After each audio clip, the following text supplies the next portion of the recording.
Assalamu alaikum dear students. Welcome to NIPS Home School. Hope you all are fine with your family. By the grace of Almighty Allah. This is Kamrun assistant teacher of National Ideal English Version School, day shift. Today I am going to take your Bangladesh and Global Studies class. And our today's topic is Chapter 9. And the name of this chapter is Our Duties and Responsibilities. Today we will discuss topic 3 and 4. And in your previous class, you have learned how to stay safe at home and outdoors. And today we will know how to stay safe on the roads or how to cross the road safely. Because accidents can happen in any moment. And the rate of the road accidents in Bangladesh is higher than any other developing countries in the world.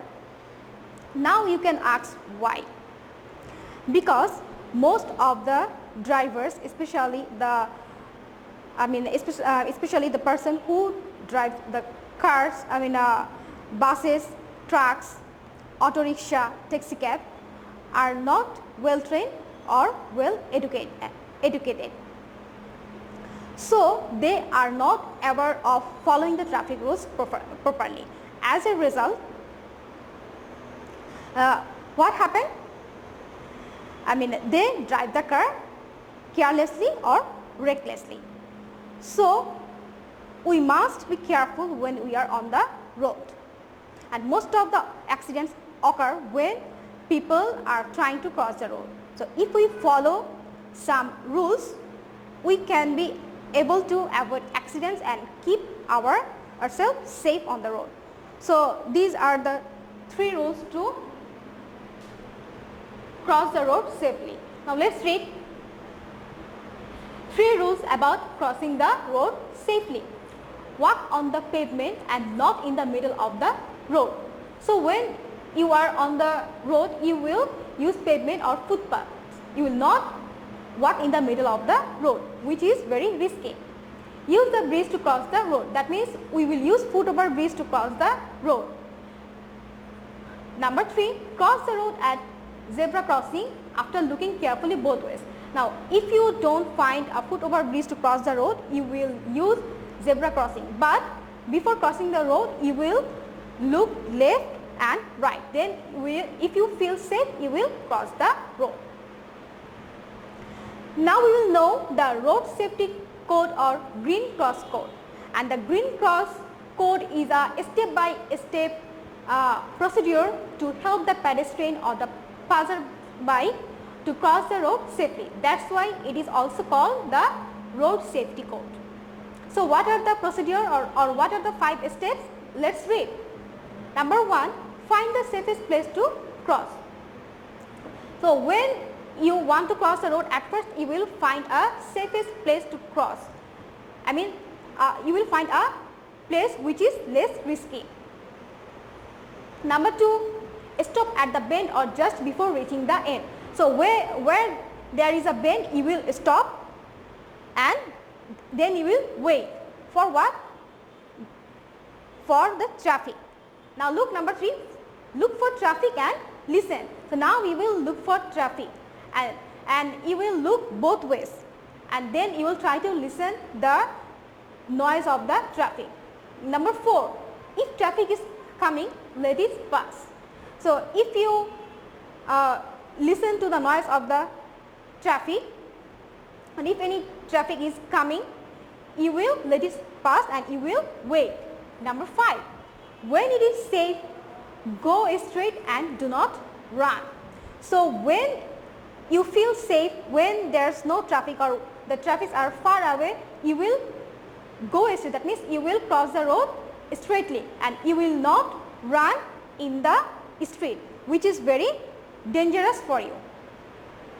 So these are the 5 rules to cross the road safely, and they are called green cross code or road safety code. And I repeat, what is green cross code? The green cross code are step-by-step procedures to help the pedestrians or the passers-by to cross the road safely. Now we will know our duties to the state. In your previous chapter, you know your rights as a citizen, and as a citizen you also have some duties towards the state. So what is the first one? To receive state education. That means you will get the education given by the state and you will make yourself educated and will increase the rate of the literacy. Next one, to be loyal to the state.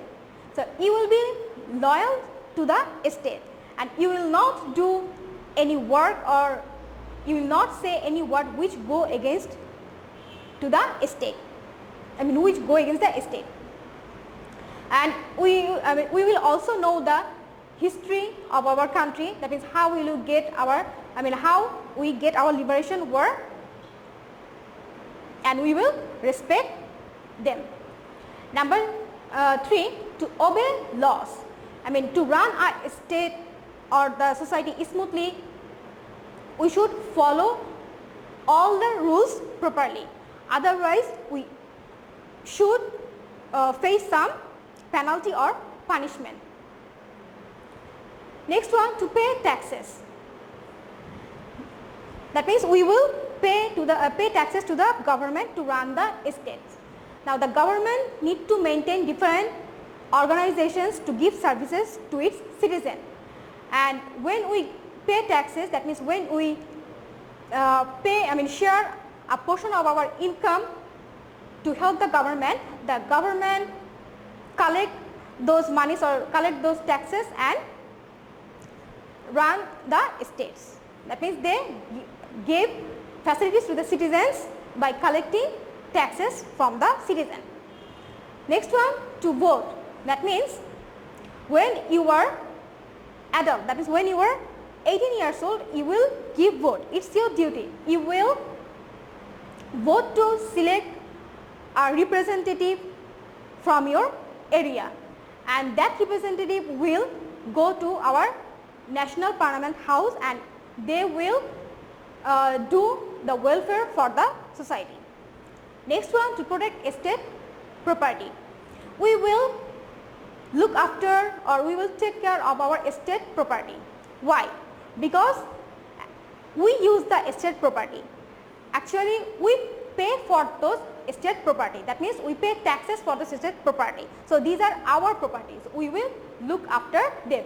So these are our duties: to receive state education, to be loyal to the state, to obey laws, to pay taxes, to vote, to protect state property.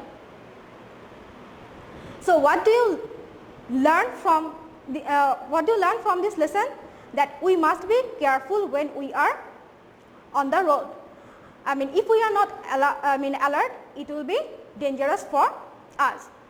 And as a citizen, we also have some duties to our state. So that's all for today.